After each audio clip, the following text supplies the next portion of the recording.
It's wild to think that these days that you can literally shoot a movie on an iPhone and put it out in the theaters.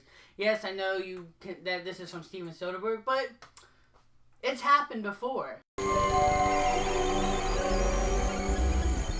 In Unsane, we follow Sawyer. She's starting her life over again after dealing with a horrible stalker in her past.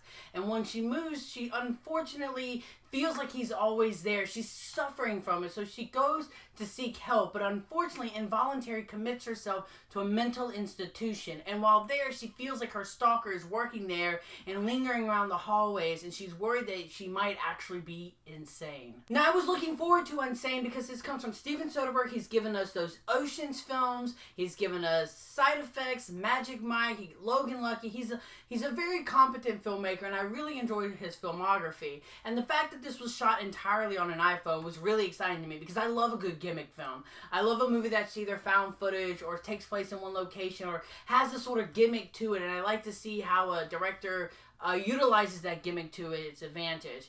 And so I was personally in this film's demographic. And therefore, of course, I really enjoyed Unsane. But I do have to admit, I definitely don't see everyone liking this movie. I think the iPhone cinematography is not going to be for everyone. I personally love that about this movie. But I definitely think for some people, it's just going to be too dark, too grainy, too ugly for people to get absorbed into it. And I liked the way this movie shot. And a lot of times it was breaking sort of film rules.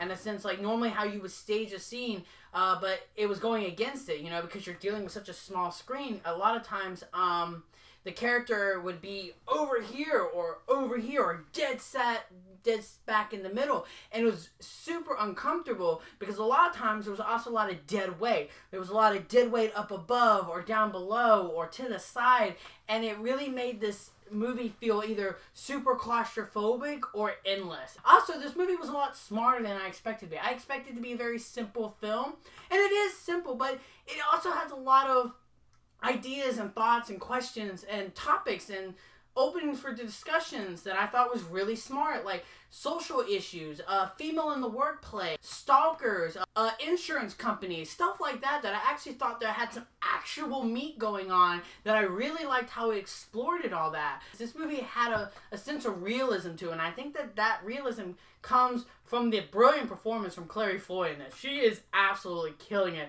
She goes all for it. She gets lost in this movie. And also, I feel like a lot of people aren't going to mention it, but the actor, I don't know his name, but who plays her possible stalker, is really chilling and really creepy in this movie. I loved his performance.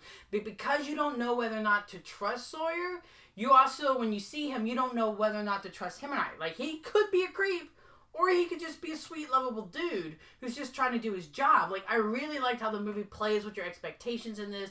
I would say, in terms of issues, this movie might have a little bit too much cast members.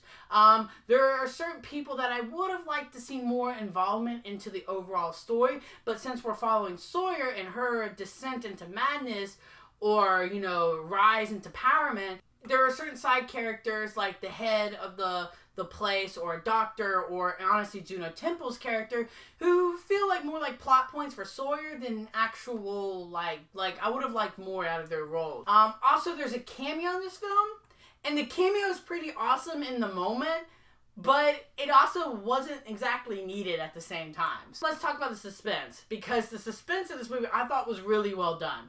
I liked, since it felt very real, it had this uneasy and unsettling nature to it. And because of the way it's shot, a lot of times things are super grainy and you can't exactly focus in on things because shots are very underexposed a lot of times. Overall, I loved Unsane. I thought it was all anchored by a great performance from Clary Foy.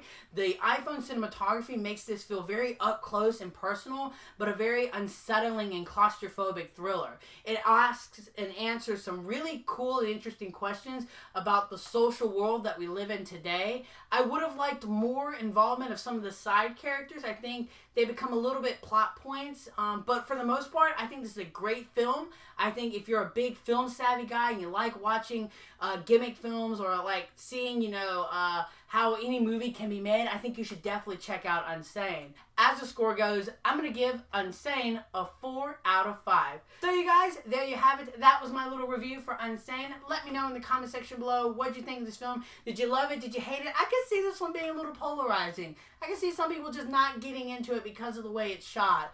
And that's totally fine. So let me know. And until next time, I'm the Slasher Movie, and you guys have just been slashed.